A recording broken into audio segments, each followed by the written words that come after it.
আমাদের দেশে আমাদের ফিল্ম ইন্ডাস্ট্রি যদি বলি টলিউডের সাথে মিলবে কিভাবে, আমাদের ফিল্ম ইন্ডাস্ট্রিতে ট্যালেন্ট আছে প্রচুর।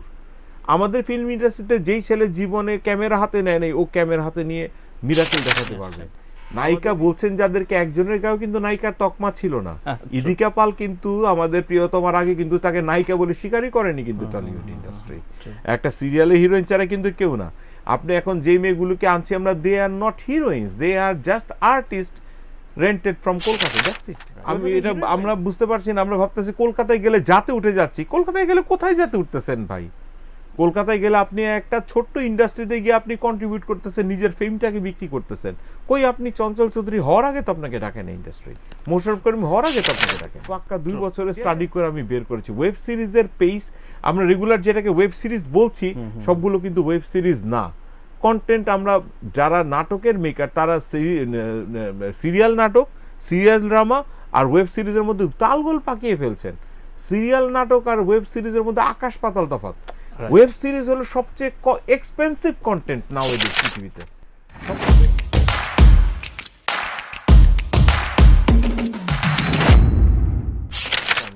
ডিজিটাল কন্টেন্ট নিয়ে এখন অনেক হইচই হচ্ছে। ওয়েব ফিল্ম নামে একটা বড় জিনিস তৈরি হয়েছে যা কয়েক বছর ধরে রিলিজ হচ্ছে। এটা ফিল্ম কেউ স্বীকার করছে, কেউ করছে না।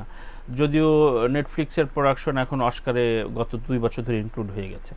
আপনি এইটার যেহেতু এটা জেনজির একটা বড় প্রোডাকশন, মানে সামনের দিনে কিভাবে দেখছেন ওয়েব ফিল্মগুলো কিভাবে পোর্ট্রে হবে বাংলাদেশে? দুইটা মিডিয়া, একটা হলো ওয়েব ফিল্ম, একটা হলো ওয়েব সিরিজ। হ্যাঁ, দুইটা মিডিয়ার মধ্যে ডিফারেন্সটা আমি যদি ব্যাখ্যা দিই এভাবে, সবচেয়ে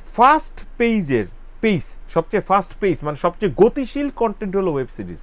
আচ্ছা, এর চেয়ে গতিশীল কন্টেন্ট বানানো সম্ভব না, সেটা হলো ওয়েব সিরিজ।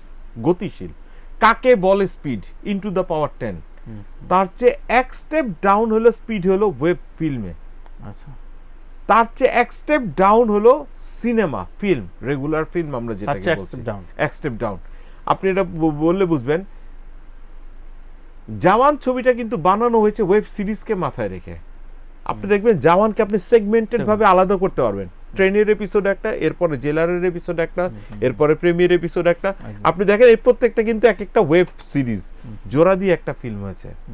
তো স্পিড আমি যদি ডিফাইন করতে যাই, ফিল্মের চেয়ে এক স্টেপ বেশি হলো ওয়েব ফিল্ম, তার চেয়ে বেশি হাইয়েস্ট পেস হলো ওয়েব সিরিজ।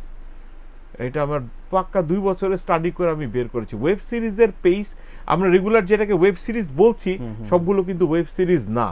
কন্টেন্ট আমরা যারা নাটকের মেকার তারা সিরিয়াল নাটক, সিরিয়াল ড্রামা আর ওয়েব সিরিজের মধ্যে তালগোল পাকিয়ে ফেলছেন। সিরিয়াল নাটক আর ওয়েব সিরিজের মধ্যে আকাশ পাতাল তফাৎ। ওয়েব সিরিজ হলো সবচেয়ে এক্সপেন্সিভ কন্টেন্ট নাওয়েডেজ পৃথিবীতে। সবচেয়ে বেশি টাকা ব্যয় হলো ওয়েব সিরিজের উপরে, তারপরে হলো ওয়েব ফিল্মের উপরে। ফিল্মে খুব বেশি টাকা দেওয়া হয় একমাত্র হলিউডে। এছাড়া কিন্তু আপনি দেখেন নেটফ্লিক্সে যান, যেখানে যান, ওয়েব সিরিজের বাজেট কিন্তু অ্যাবনর্মাল। ট্রু একদমই।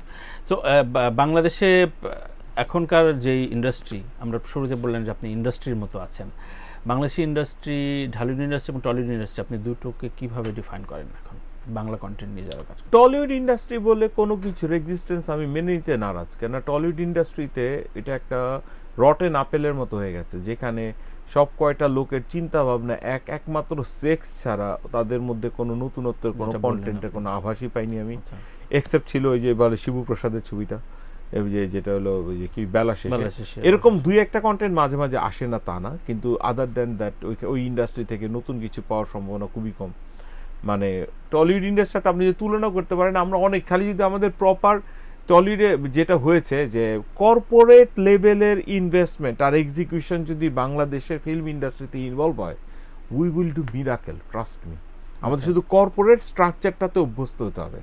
কর্পোরেট স্ট্রাকচারটার মতো যদি কর্পোরেটগুলি, বড় বড় কর্পোরেট হাউসগুলি ইনভেস্টমেন্টে আসে আমাদের ফিল্মের মধ্যে, যেটা অলরেডি আসছে কিছু কিছু corporate house, we will do miracle, I am telling you.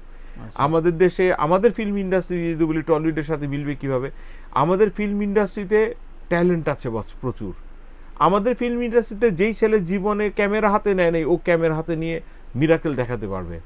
আমাদের ইন্ডাস্ট্রিতে টলিউডে পারবে না বলছেন? না, টলিউডে পারবে না। টলিউডে ওই আগ্রহটা ওরা তৈরি করতে পারেনি। ওরা এখনো না ওই রাবীন্দ্রিক একটা ঘরানার মধ্যে নিজেকে ব্লক করে গেছে। Maybe it is their style, but সেখান থেকে আপনি নতুন কোলাবোরেশন হলে ঢালিউডের লাভ বেশি তাই বলছেন?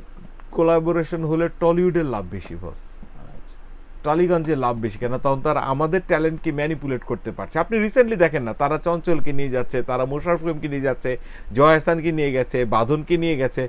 ওরা কিন্তু আমাদের আর্টিস্টকে খাওয়াচ্ছে। কেন? ওদের আর্টিস্টের কোনো বেজ লাইন নেই এখন, ওদের আর্টিস্টের ছবি চলছে না তো। তারপরে তো কিছু কিছু নায়িকারা আপনারা নিয়ে আসছেন। নায়িকা বলছেন যাদেরকে, একজনের গায়েও কিন্তু নায়িকার তকমা ছিল না। ইদিকা পাল কিন্তু আমাদের প্রিয়তমার আগে কিন্তু তাকে নায়িকা বলে স্বীকারই করেনি কিন্তু টলিউড ইন্ডাস্ট্রি। একটা সিরিয়ালে হিরোইন ছাড়া কিন্তু কেউ না। আপনি এখন যে মেয়েগুলোকে আনছি আমরা, they are not heroines, they are just artist rented from Kolkata, that's it. ওর থেকে হিরোইন পাইলেন কই আপনি? আমি তো দেখতেছি না। ট্রু। এবং যে বিষয়টা হচ্ছে তার মানে ইন্ডাস্ট্রি আমাদের অনেক বড়, অবশ্যই বিগ ইন্ডাস্ট্রি, এবং সেটাকে ঠিকমতো নার্সিং হচ্ছে না, যে কারণে নার্সিং কি মানে আমাদের সবচেয়ে গোড়ায় মনস্তত্ত্ব ধরেন টলিউডে কাজ করলে মনে হয় যেন আপস্টেয়ারে উঠে গেল, এরকম নায়ক নায়িকাদের ভেতরে এটা হলো তাদের নিজস্ব চিন্তা ভাবনা। এখন আমি যেই মেয়েটা আমাদের ছবিতে ক্যারেক্টার করেছে, সেই আয়েশা আমাকে বলতেছে যে ভাই আমি তো ওই ছবিতে সলো হিরোইন হয়ে গেছে, আমি তো এখন করতে পারবো না ওই ক্যারেক্টার। আর ইউ নাটস কলকাতার এক ছবিতে তো তোমার জীবন চলবে না, who is going to cast you next? এটা কেউ চিন্তা করছে না। আমি এটা আমরা বুঝতে পারছি না। আমরা ভাবতেছি কলকাতায় গেলে যাতে উঠে যাচ্ছি। কলকাতায় গেলে কোথায় যাতে উঠতেছেন ভাই? কলকাতায় গেলে আপনি একটা ছোট্ট ইন্ডাস্ট্রিতে গিয়ে আপনি কন্ট্রিবিউট করতেছেন, নিজের ফেমটাকে বিক্রি করতেছেন। কই আপনি চঞ্চল চৌধুরী হওয়ার আগে তো আপনাকে ডাকেন ইন্ডাস্ট্রি, মোশাররফ করিম হওয়ার আগে তো আপনাকে ডাকেন। True. They are just cashing on name. আমাদের ফেরিগুলিতে, বাংলাদেশের সীমানাগুলিতে ওদের ছবিগুলি ভালো চলে, দ্যাটস একদমই। বাবু ভাই, আমাদের এখানে একটা সেগমেন্ট থাকে, সেটা হচ্ছে আপনি আমাকে দুটো প্রশ্ন করবেন, এনিথিং। জটিল ব্যাপার। কি অ্যাঙ্গেলটা কি? যে কোনো পার্সপেক্টিভ থেকে বলতে পারবো। ফার্স্ট অফ অল আপনার গান পাই না গত 3 বছর। এটা অফেয়ারে বলেন। অবশ্যই গত 3 বছর না, আমি এটা বোধহয় খুবই অভিযোগের সুযোগ বলি যে আমি ন্যাশনাল পাওয়ার পরপর থেকে অফ হয়ে গেছে। দুটো ছবি থেকে আমি বাদ পড়েছি। সেটা হচ্ছে আমাদের ভাই ব্রাদার বলছে ও তো ন্যাশনাল পাইছে, আর দরকার ঠিক এটা হয়। তারপরেও আমি দুটো ছবির কাজ করলাম। আফজাল ভাইয়ের প্রথম চলচ্চিত্র, ওটার মিউজিক করছি, 3টা গান কম্পোজিশন করলাম আসছে, এবং এবছরটা আমি একটু গানে ইন্ডোজ করতে চাই আরেকবার। Okay fine, first class. আর একটা হলো ডিজিটাল কন্টেন্ট তো আপনিও বানাচ্ছেন। জি। আপনার কাছে কি মনে হয় ডিজিটাল ইন্ডাস্ট্রিতে আমাদের ফিল্মের ভ্যালুয়েশনটা কিরকম, বা কিরকম যাচ্ছে, বা কিরকম হবে?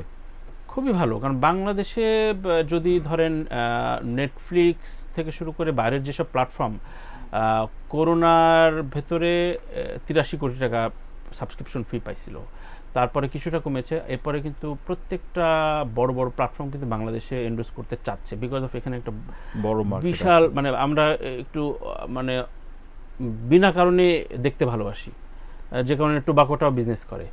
সো ওই জায়গায় বিশাল কনজিউমারের একটা দেশ বাংলাদেশ। তো আমি বলবো যে ডিজিটালি একটা বিশাল হাব, মানে বিশাল বড়। আমারও তাই ভরসা। যে বলেন অনেকে বলো ভাই ফিল্ম ইন্ডাস্ট্রি শেষ। ফিল্ম ইন্ডাস্ট্রি শেষ না। আপনারা যারা নিজেদেরকে ফিল্মের এফডিসির গণ্ডির মধ্যে আটকে রেখেছেন তাদের জন্য কাজ শেষ। কারণটা হলো আপনি ওইটা যদি করেন নিজেকে শেষ করে ফেলবেন। কেননা এখন ইন্ডাস্ট্রি বলতে শুধুমাত্র এফডিসি বা বাংলা সিনেমার বাংলা সিঙ্গেল স্ক্রিন না। আপনার এখন এন্টারটেইনমেন্ট মানেই হলো মোবাইলের স্ক্রিনে আমরা ইন্টারন্যাশনাল লেভেল ছবি দেখছি, অতএব আপনি আমাকে ওই জিনিস দিতে পারতে হবে, আদারওয়াইজ আপনাকে কেউ দেখবে না। রাইট। আপনার দেখা সেরা 5টি কাজ আমাদের রেফার করে যান, যেটা আমরা যদি না দেখে থাকি বা দর্শকরা, সিনেমা ওয়েব সিরিজ মিলিয়ে আপনি বলতে পারেন আপনার বাংলাদেশ দেশি বিদেশি মিলিয়ে বললে আমাদের বিদেশি 3 ইডিয়টস আমার হিসাবে এটা বাংলাদেশ নাই, সাবকন্টিনেন্টের সর্বকালের সর্বসেরা ছবির একটা। ওকে। সেকেন্ড ছবির মানে এটা একটা লেসন আমাদের জন্য। ছবিটা হলিউডের একটা ছোট বাজেটের ছবি, বেবিজ ডে আউট। মানে কোনো প্রোটাগনিস্ট ছাড়া একটা ছবিকে যে 2 ঘন্টা অডিয়েন্সকে স্ক্রিন আটকে রেখেছে এবং হাসতে হাসতে পেটে কিল ধরে যাচ্ছে। চার্লি চ্যাপলিনের পরে এই ছবিটাতে আমি পেয়েছিলাম। থার্ড ছবি হলো মুন্না ভাই বিবিএস, একটা মাস্তান ক্যারেক্টারকে কমেডিক রূপে এনে এবং সেটাকে দিয়ে পরে গিয়ে আপনার একটা সোশ্যাল স্টেটমেন্ট দেয়া।